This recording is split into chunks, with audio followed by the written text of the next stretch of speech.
I'm in the hospital 10 years ago.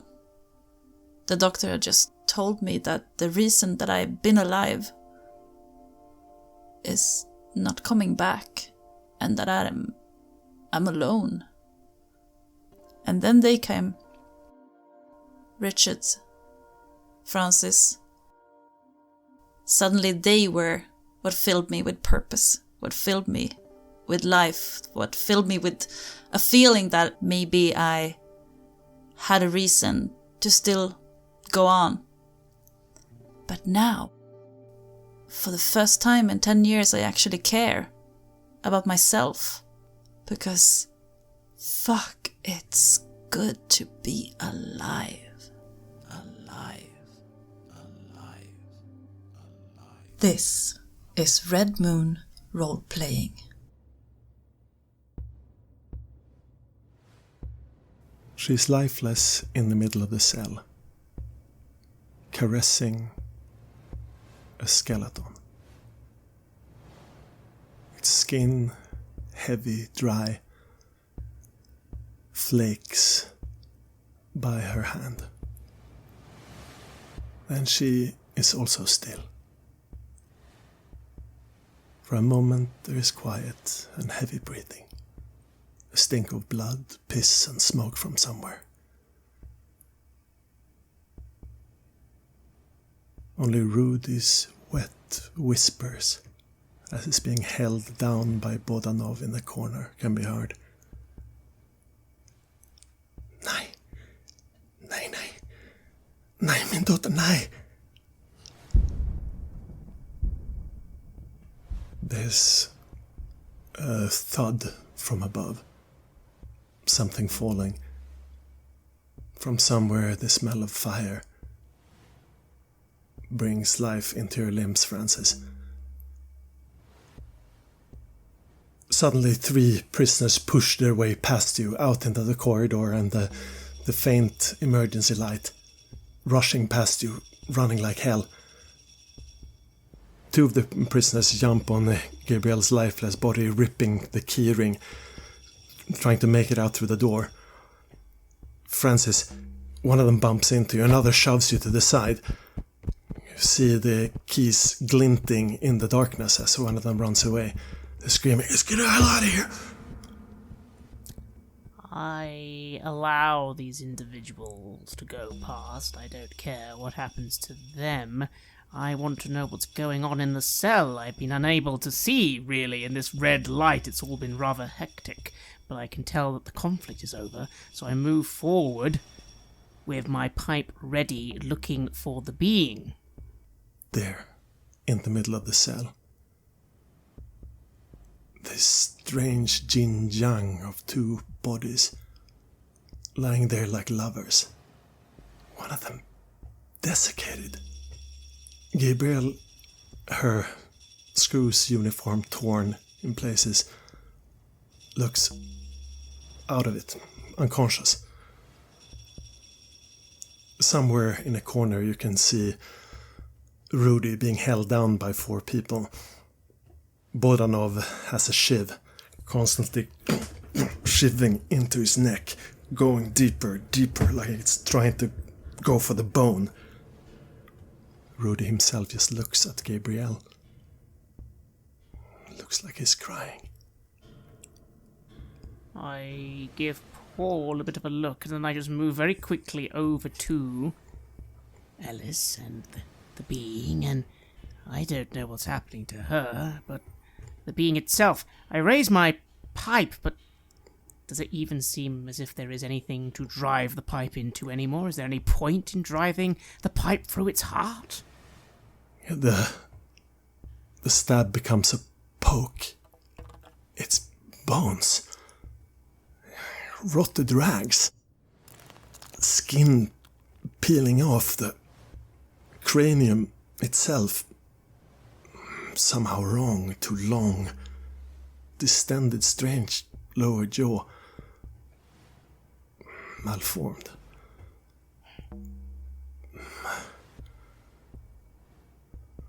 Just shreds of flesh. Dry. I kind of pause for a moment. And as I pause, I look to... Yes, Rudy was his name. He's currently being held against the wall by 4 individuals, but he's not resisting. I kind of look at my pipe, and I kind of then just quickly look to Paul. I stand there between them as it was finished. And she's now lying there. I had gotten up, tried to brush off the mixed liquids of sweat and blood. Seems like I didn't get caught in it so badly this time, if at all. Few hits, that's all. The crucifix is in my hand. I watch the point a bit warily. And I move over and hand him the pipe and say, Paul, we need a sample. Quick, quick, quick! And I look up. What? Sample? What? Yes, sure. I start moving over. What was that you said? Daughter? Rudy's head tilts in an unnatural angle as Bodanov keeps stabbing. Yeah. Don't mind the monster! Fucking get him! Get that pipe through him! Get that pipe through him! He's gonna...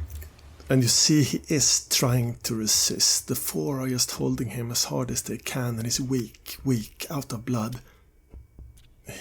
Not even strength enough to snarl. He just bends his limbs. You can see something thick. It looks like his body hair is massive. It's black. It's coarse. He's shaking. Get him before he fucking changes. Go do it. I hold up a hand. Wait, we might need some more answers. Unless you know what this all means. Paul answers. No, put it in his heart now, while we have the chance. One of the prisoners is being pressed to the side. It looks like claws in his hand. Did he have a weapon? I see this is starting to change, I just call out, Rudy, don't even think about it. Stop right there. Yeah, Bodanov continues stabbing and looks at you icily. Yeah, get it now. I just narrow my eyes. And then I go over and I shove as hard as I can the crucifix towards his heart. It's not hard. It pushes through his furry chest, through the sinewy muscles, and then deeper in, all the way. The sharp silvered blade goes as deep as it can. He spasms, continues shaking, bleeding. The blade is all the way in through the heart, but he shows no signs of stopping, except going weaker and weaker from the spurts of blood that pour out. It's not fucking working. Maybe he's going... This is his natural form. Maybe he's dying anyway. Try the pipe! The blade might be too thin, remember? I don't know the exact measure. Try everything! There's debris of some furniture and shit that prisoners have brought in around you. That's it, but Francis is about a step or two behind you.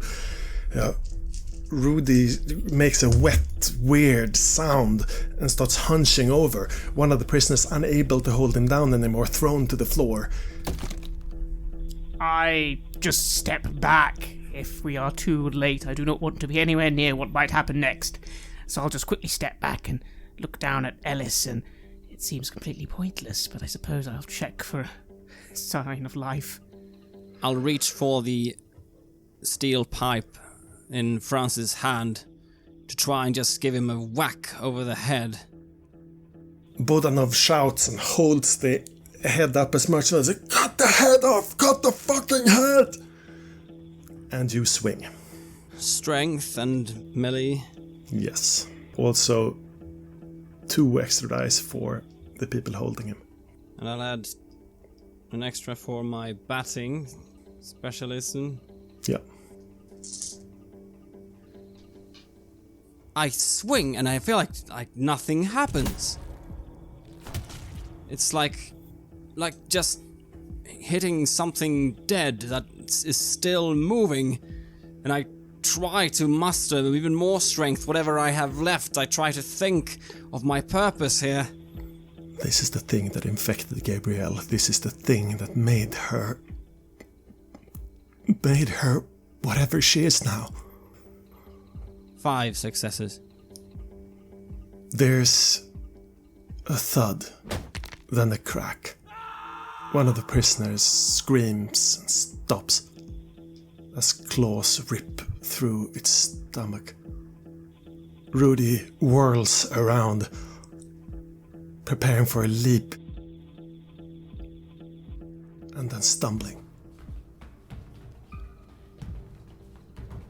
The thick, scarred, bleeding slab of muscled flesh falls down just beside Gabrielle. A split second later, there's a wet thud as something collides with the wall and rolls away.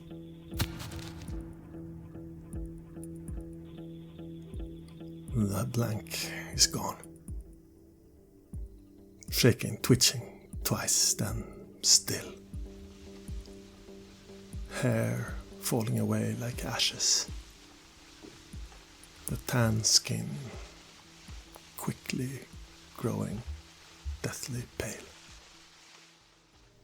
Francis, your fingers reach Gabrielle's neck. She's cold. It's a faint pulse. Faintest. Huh. She is so cold, and the skin somehow has a strange resistance to it. Like it's hardened. Like it's dead.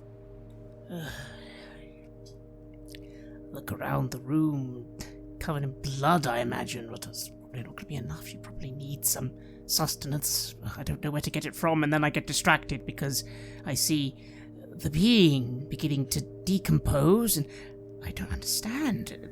All they've done is... And then you feel it. Her body, Gabrielle's body, twitches. Alice? You're falling. You're dying. The majestic velvet darkness stretches ever forward under you as you fall. And then you feel your heart. You see the faint pinpricks of light above. Beams of sunlight shining down. And for 10 last heartbeats, you are back. 10 last heartbeats before you die. Ellie's eyes flicker open and look straight into yours, Francis. You're dying. I'm sorry. Why? Just stop speaking, and I'll find you something to eat, and maybe it helps.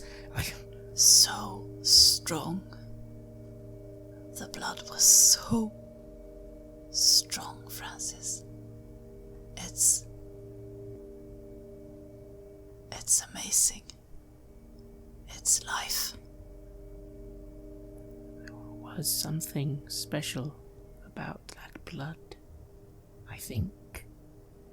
I kneel down, and I just try and get it to focus on me, I suppose. I'm sorry. Something rises within you. And whatever life is left in Gabrielle Ellis, that half-life that the thin blood let her hold on to, slips away. Her heart beats once, twice, and then nothing. She's having a cardiac arrest or something. Her heart stopped beating. I don't have time to work out what this means. I mean, she can't be dead, because she was already... Please respond.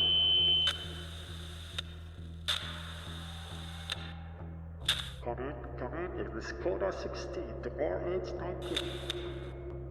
Inbound to your location, 12 minutes. RH19 to Coda 16, request status of payload. The radio. It must have been thrown somewhere in a corner during the scuffle. You both hear it as Gabrielle's eyes go blank, staring into nothingness. Lotus encounter Richards, please respond. Richards, what the hell is going on in there? This is helicopter R19. After having been sifting through the ashes of the remains of Rudy, I notice that the radio is going on. I feel like I'm in a bit of a haze, like I pushed myself to the limit. I blink towards it before I realize what it is and what it came from, and then I start moving over. Richard's here. RH19 to Coda 16. Payload is in the oven. All systems out. Pull. This is Cam. This is RH19.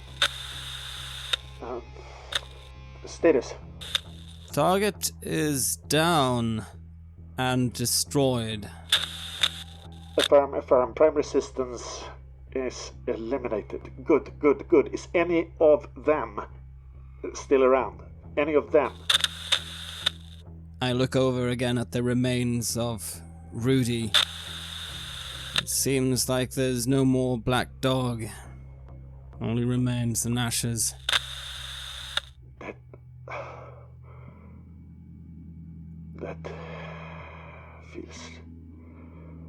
That feels good to hear, Paul. That just leaves one, yes? RH19 to Coda 16, Coda 16 to RH19. Shepard, switch to IR. Get us a head count of prisoners on D-Wing, top to bottom. I'm looking down at Ellis. As what a little life I can see in this dim light seems to have faded from her eyes. I think she fed from the main target. I'm not sure what that means. Bring her to the roof. Paul, bring her to the roof. Come on. We need to get her to the roof. We need to get her, all of us. I look over at Bodanov as well.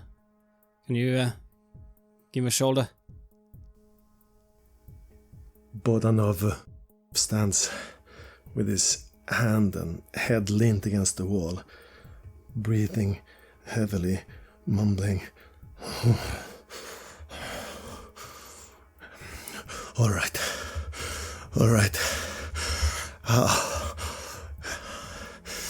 Only one left then. The rest of you as well.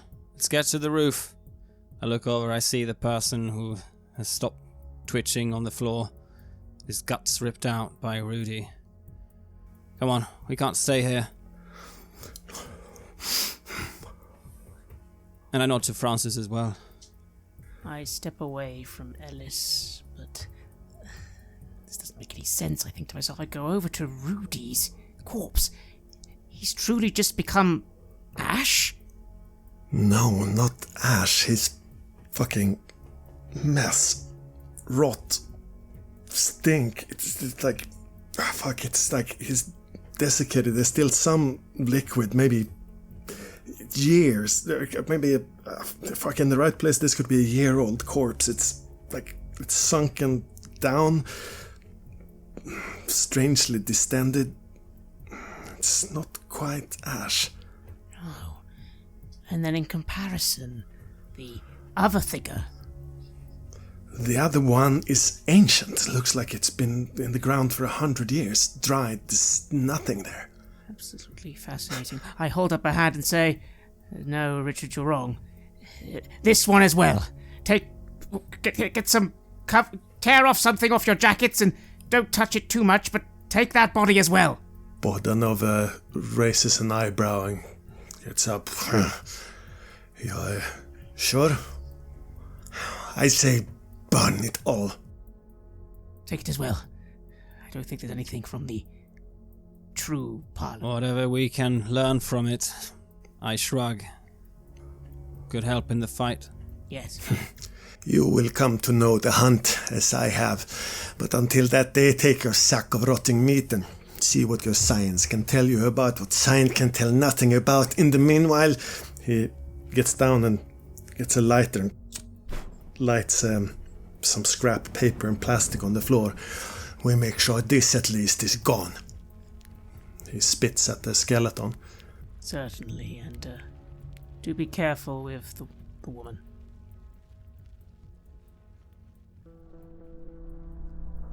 Somewhere near the elevator up to the abandoned construction wing, there's a change. It's subtle at first, but then you all feel it. It's like the air, slightly colder. Her skin, so cold. Impossibly cold, colder than room temperature. Who are the ones that are carrying Gabriel? I would, along with whoever has a hand free. To be fair, I'm probably going to let the others do all the heavy lifting. In this case, they can carry 2 corpses. I'm just following behind, eager to get back to the sky and... well, I don't know. Who knows what's going to happen next now this prison riot is over, I suppose? Bodanov holds her other side, keeping close check on her. Lamprey and 2 others have wrapped the body in plastic. And then you see it. The first cracks in the skin. Like somebody had taken a hammer to frozen meat. Just small cracks. Some fluid slowly seeping from them. Concentrated around the neck area. It's subtle. Infinitely subtle. But it's accompanied by a tensioning in the corpse. In Gabriel. What's this now? The elevator stops. You're up on the abandoned wing. Looking through the bars, you can hear the shouts and screams. Towards the center of the radial there is still some chaos going on. A few fires are still burning, somewhere in sieving, and in the VPU unit there still seems to be some trouble going on. There's the slow, fat thuds of gas grenades going off above, screams of prisoners on the roof raising. Start dragging towards the scaffolding. It's going to be a hefty climb. Rotors, the blue lights from cars, all that seeps through the crack in the roof. You're somewhere up the middle when she starts moving. Suddenly, you don't know when it happened. Suddenly it feels like she's holding on, using her body to help you to walk. Gabrielle, you in there? It's like... not like waking up. Not at all. It's rather... like being turned on, like an appliance. Like a machine. Going from resting state to active.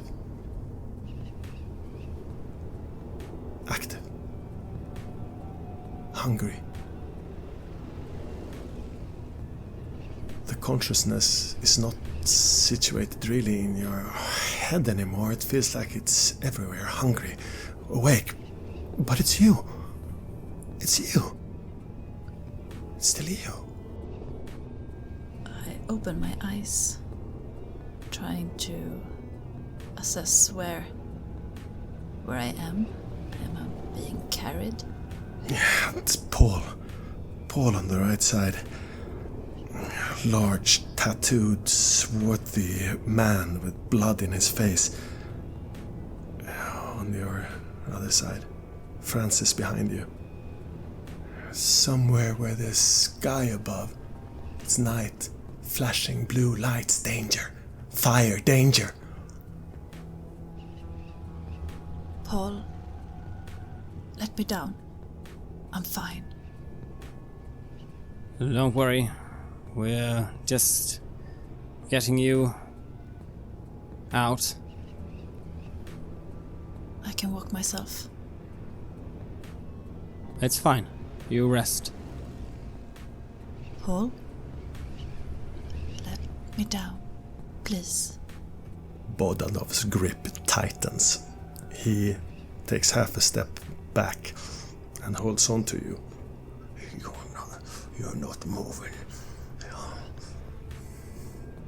I don't want to hurt any of you. You must trust me in this, but you need to let go of me now, Paul. We did it. We killed him. And now, you need to let me go. Go where? It's not your concern. Unconsciously you shrug, throwing Bodanov towards the side of the scaffolding. He breathes hard, but you're free. This is a whole new life, Paul. This is something completely different. I didn't know that it could be like this. What could be like this? Everything. I look at you, and for the first time, it's probably not that pleasant. Like you aren't really a person. You are a person, you're Paul. And it's Gabrielle, and Gabrielle loves Paul and protects Paul, but it's almost like you somehow became a dog or something, a pet, something to care about, but not an equal, not someone that have the right to say anything to this being, this creature.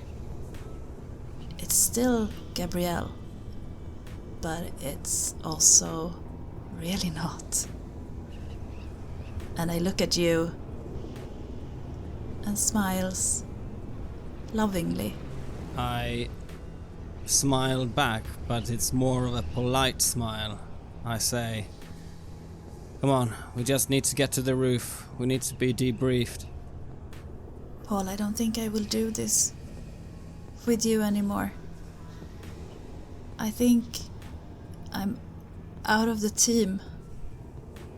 I'm sorry.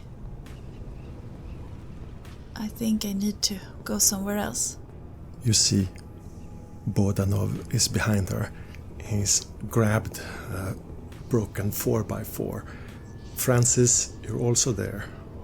Just 2 steps behind her, seeing what's going on. I've simply taken a few steps back. You're up by the railing.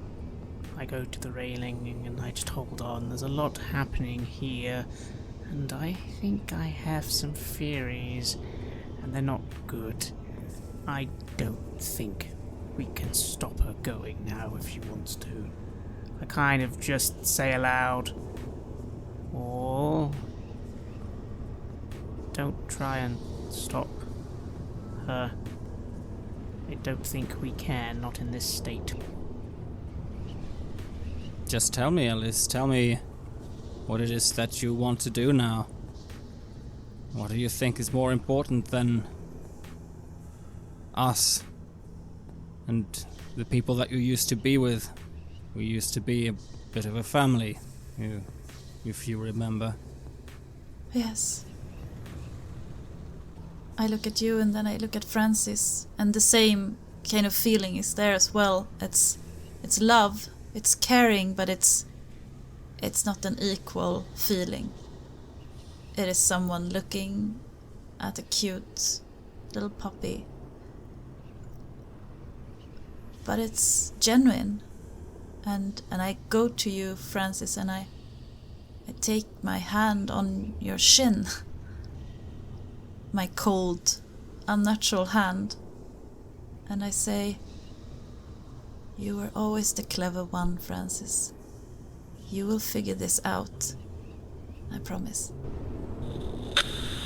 The radio squelches. Coda 16 affirm, coming in bearing 16, Mark 19, scanning roof. IR shows 16 bright bodies topside. Come to heading 17, Mark 9, checking main floor now. You see the shifting lights of a helicopter coming around the D-wing. Port Paul. Alright, consider them gone. Go to plan C. Affirmative, Coda 16, payload is live. I sniff a little, and I say, "Well, we have your friend. He's not truly dead. I know he's not. One's enough for now, I suppose." Yes. Francis, take care of Paul. He will need you. And then I look at you, Paul, and I smile. Looking somehow at peace, that detached, hard version of Alice seems to have died when she died. And I take a step backwards towards the edge of the building. And then Bodanov launches, screaming, the stick in his hand, launching desperately for you, crushing it into your back. You have a moment to react. Give me your melee plus dexterity. Or brawling plus dexterity. You can wrestle him away. Yes. I think I had 2 hunger. Say 3 hunger. I might also want to raise my blood. Yeah, this chaos, it's a new form, new time, something arises in you. If this keeps on going, you might not be able to have control, but yes, you rouse the blood.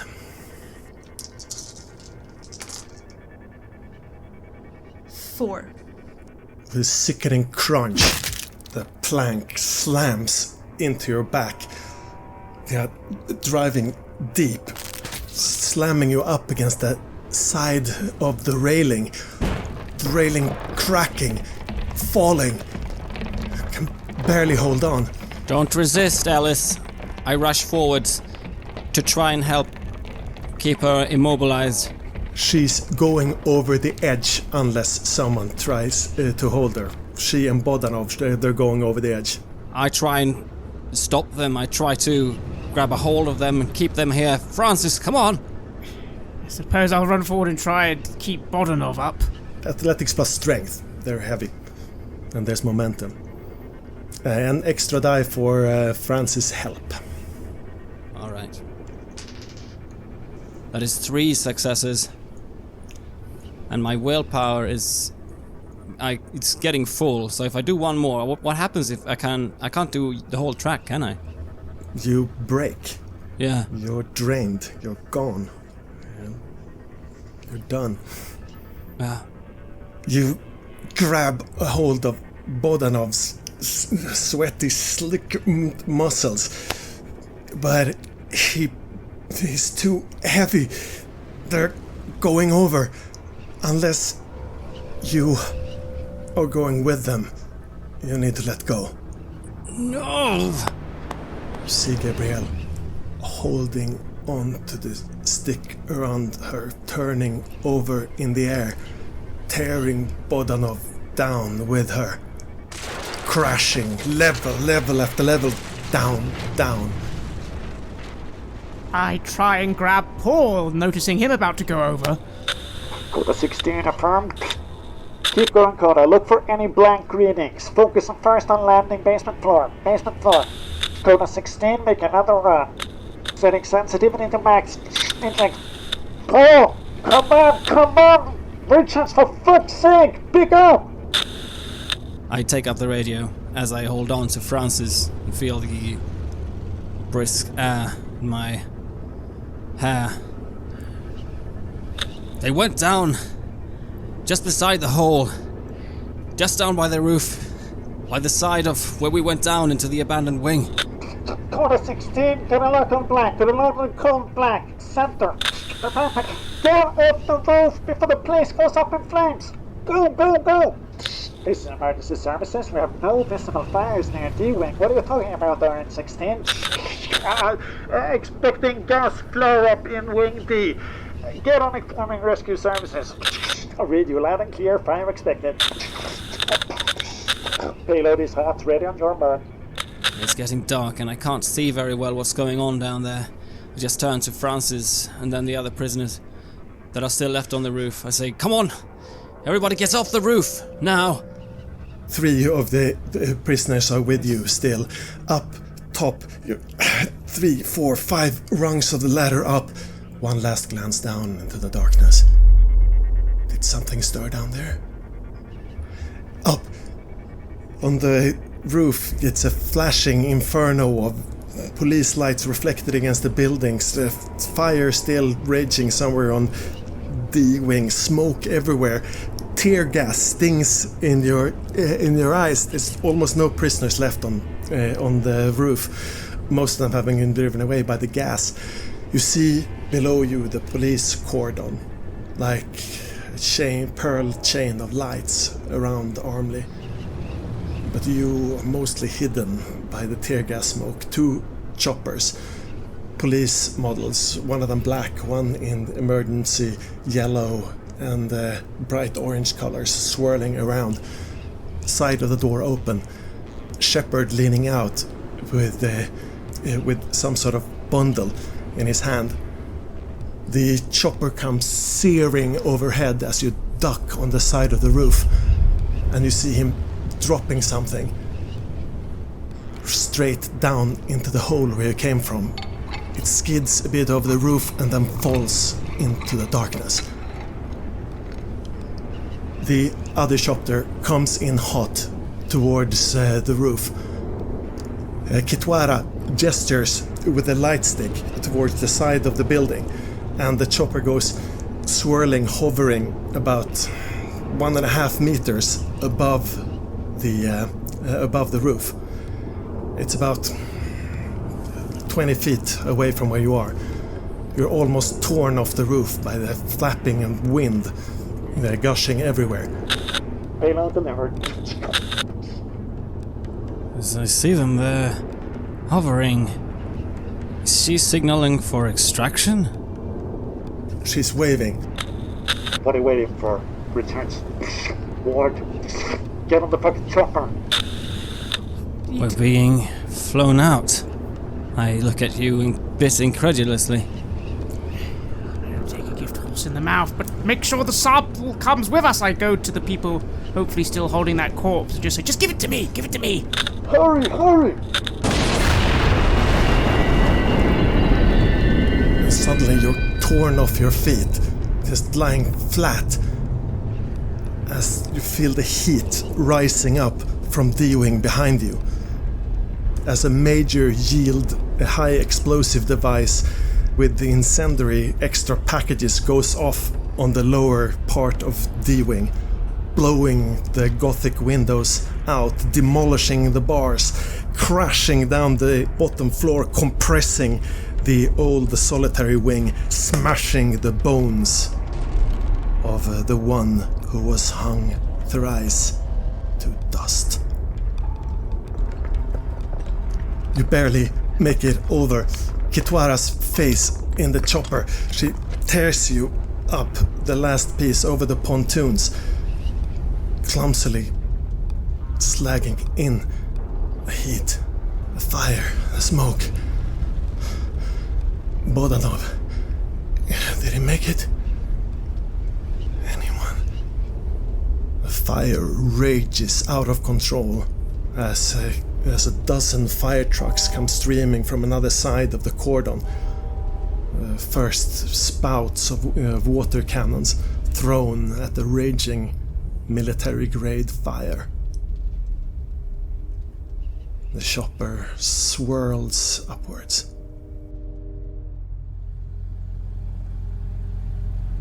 I take my seat, leaning back, just looking out at the inferno down there. If he survived that fall, there's no way he survived that explosion. And I do a cross sign across my chest. And her? Do you think she lives? Khan's voice over the intercom as Anna places the headset on your head, smiling and giving you a quick kiss in the forehead. Her big brown eyes transfixing you.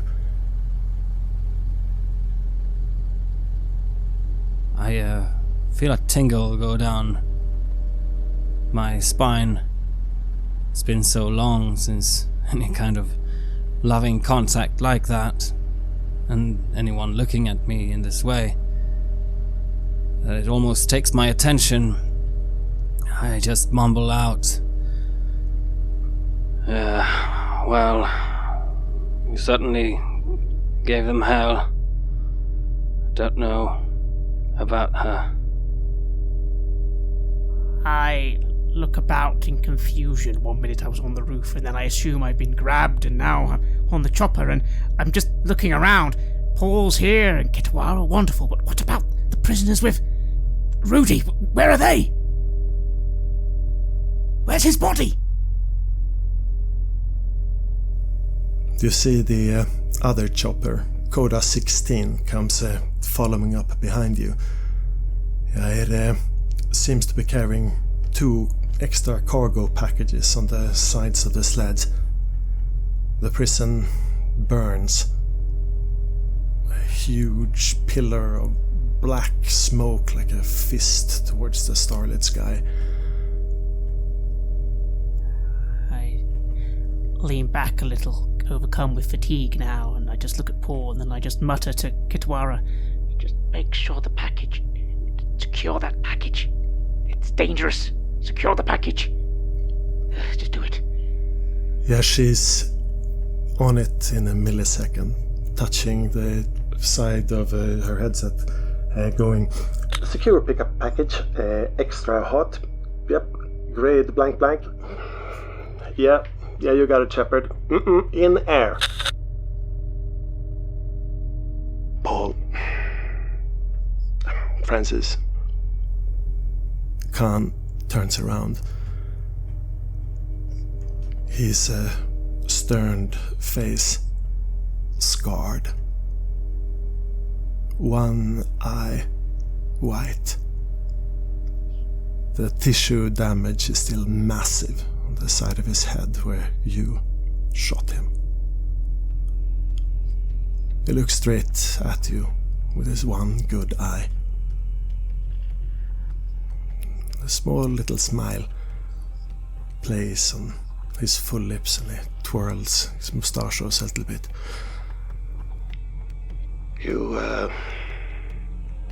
Anna was right. You were right. If you had not shot me, everyone who went into that tower, everyone would have been dead, or worse yet, compromised. And instead of thanks, you got this. He gestures at the burning jail behind you. For what it's worth, I'm sorry. I will never doubt you again. Never. I give a tired nod. I say, there's nothing to forgive. It had to be done. Both for this operation and for my family, anyway. Think of them as I feel that gust of air, more fresh air than I felt in God knows how long. It's like I don't want to stop breathing. It's in. I just want to keep feeling it against my skin. Feeling my pulse. I smile back at his little smile.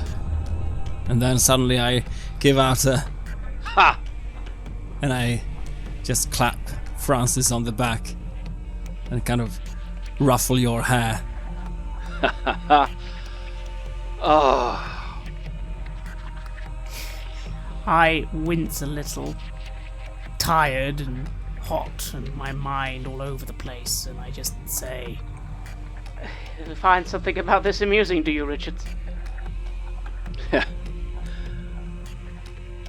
We're alive.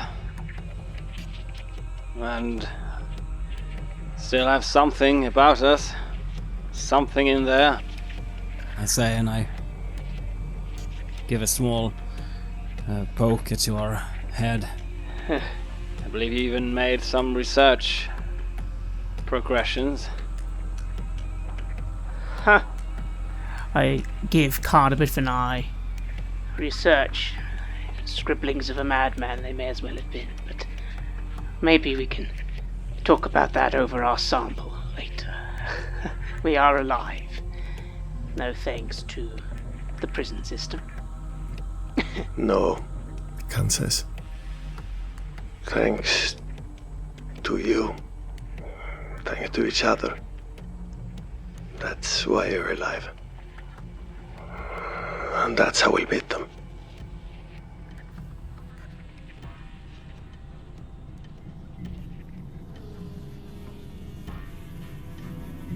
No man is an island. No man stands alone. Each man's joy is joy to me, each man's grief is my own. We need one another, so I will defend each man as my brother, each man as my friend. I saw the people gather, I heard the music start. The song that they were singing is ringing in my heart. No man is an island way out in the blue. We all look to the one above for our strength to renew. When I help my brother, then I know that I plant the seed of friendship that will never die.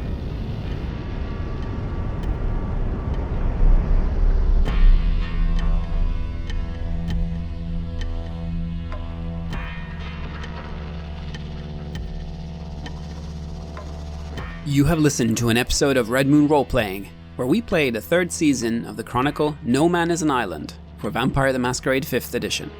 Our storyteller was Martin Ericsson, and we were also joined by Anna-Karin Linder and Freja Gyldenstrøm. The music was created by Lola Zaza, and the sound effects are from the fine folks at freesound.org, zapsplat.com, and Syrinscape. We would like to give massive thanks to our champions of the Red Moon: Martin Heuschober, Nastasia Raulerson, Simon Cooper, David, Julia, Camilla, Ludwig Manford, Bob Lange, Julián, Cameron, Ryan F., and Xabier for their generous support.